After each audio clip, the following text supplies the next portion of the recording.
Hey guys, here in this video I'm gonna explain you what is computer programming in a minute. So now without being said, let's get started.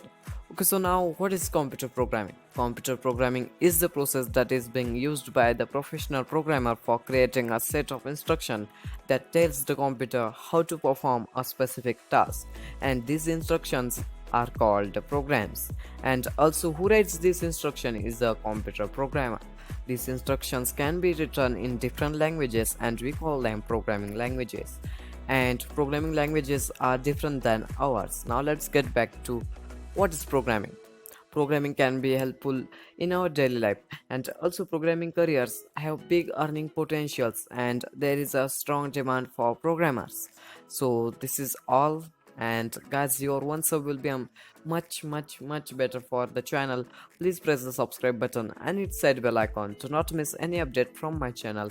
And this was my second video from my playlist named CS by Hemant, and my name is Hemant, and I'm gonna catch you guys in the next one.